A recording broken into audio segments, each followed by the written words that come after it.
Let's talk some golf. Last time I was on here, 3 straight winners in the fall. Outright winners. Plus 1,700, 90 to 1, and 70 to 1. Last time I was on here in the fall. Stick around, I got you another one here today. 2024 Mexico Open, officially starting my golf season. It's how I do it just about every year. Once football ends, I don't try to rush anything, try to get a couple numbers and whatnot. I gradually pick it up, and let's go. First ones first, Mexico Open at Vidanta. Let's get it. I will have a long shot in this one. I will also have some DFS advice. I'll also have some top 20s, top 40s, and top 10s. I got 3-4 guys that I'm looking to target, and I'll get you every single one of those here. Per usual, I'm different than most. I'm contrarian. You know, when everybody's zigging, I'm zagging. When everyone's zagging, I'm zigging.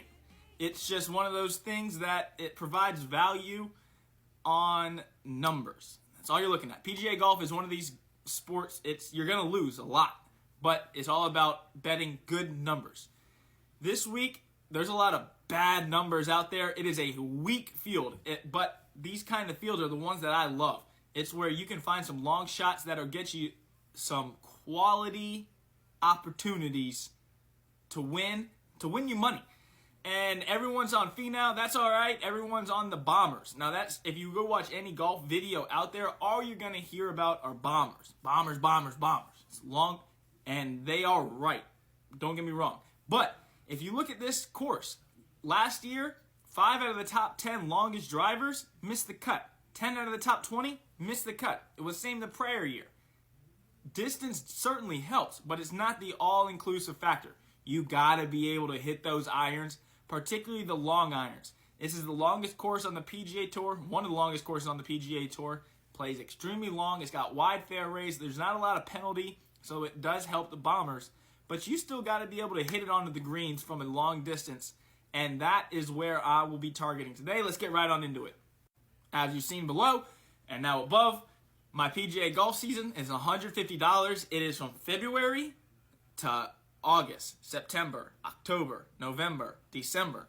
It's all year long. You get everything. You get all 4 majors, DFS, analysis, outrights, top 20s, every single week like clockwork. Maybe the Barracuda is the one tournament in the middle of where I take the week off. But other than that, every single week you get picks, insight, analysis, course breakdowns, and it's always different. Well, 3 straight winners last year to end the season. Let's do it again. All right, no further ado. I do DFS, but a lot of my DFS is built by hand. I have hit a couple GPPs, and most of the time, I feel like you got to play contrarian. If it's golf DFS, you have to be contrarian, which is what I like to do. So 3 to 5 lineups is good for me. And so this lineup here is just off the rip. Later today, I will have another video late tonight. So if you're watching, you can hit a follow, hit a subscribe, hit a whatever. I'll have another late video that'll have more DFS ownership that talks about who the most popular picks are and who I'll be looking to fade. Hogard and Jaeger could potentially be in that list. Same with Johnson Vegas. But at the moment, they're looking like they're moderately owned, so I'm working with them. Every single one of these 6 golfers here has 2 things in common. They do have distance, none of them are short hitters, and they all have decent approach games, and they're in decent form. So my top bet of the day for tomorrow is going to be Victor Perez. He's 6,700 in DraftKings. He's dirt cheap. I don't really understand it. No one's talking about him. I don't get it. This is the Tony Finau model.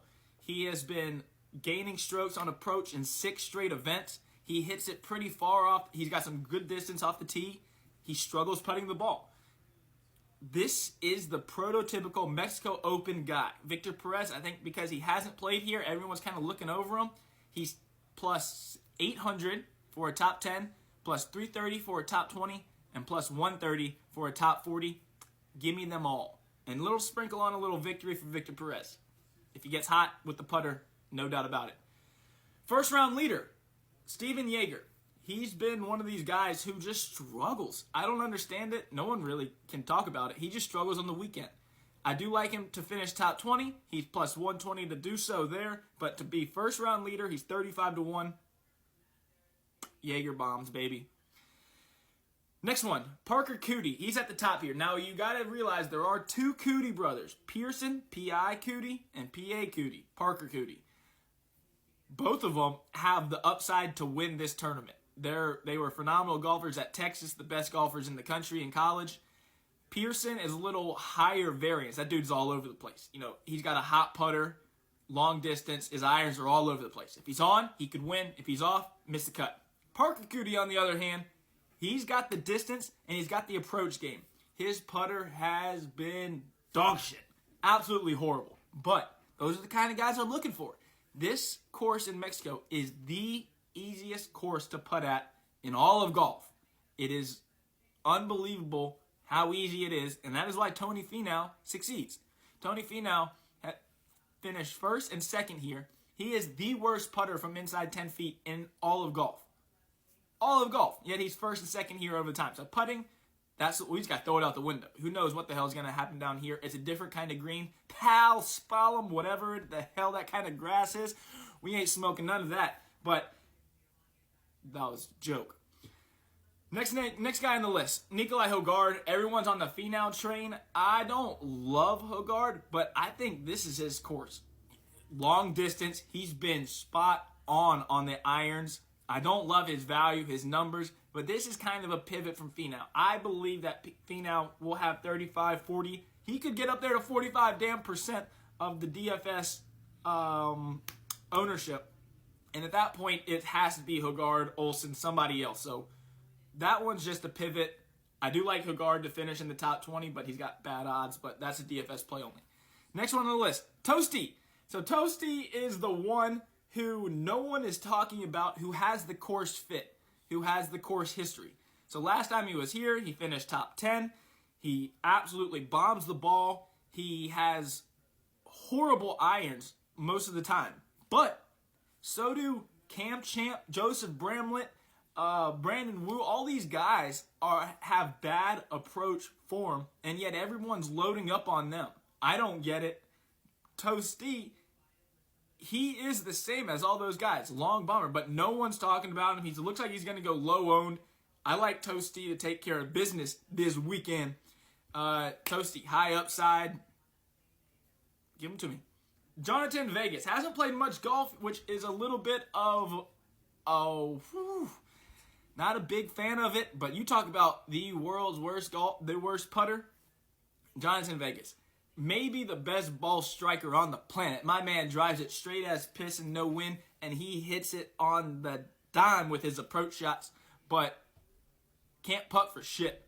No one's really talking about him because he hasn't played much golf this year. I think Jonathan Vegas is tailor-made for this course. It is what it is. He might be popular owned as well, so always look for pivots if you see my video later on DFS. But good luck. God bless. Grind on. Top bets. Victor Perez, top 10, top 20, top 40. Steven Yeager, top 20. Pearson Cootie, top 10, top 20, top 40. Cootie and Perez should be right beside each other on the betting odds, betting boards, betting whatever you want to say. They're right beside each other. They are pretty much identical. So, good luck. God bless. Grind on. Let's have a great golf season. And if I had to put my nuts on one guy who's going to win this tournament, putting the nuts out, I'm saying Victor Perez. I think he just fits it to a T. Maybe not as good of upside as some guys, but it's a tough one. Tough tournament. A lot of guys, a lot of long shots, a lot of guys no one's heard about. So, we're live. Good luck. God bless. Grind on. If you want any premium content, so this is all premium content this week. It's the first weekend, so this is all I've got. But good luck. God bless. Grind on. I will have some live action, some underdog fantasy. Underdog fantasy is the best. 3-man times 6. Nuz wins.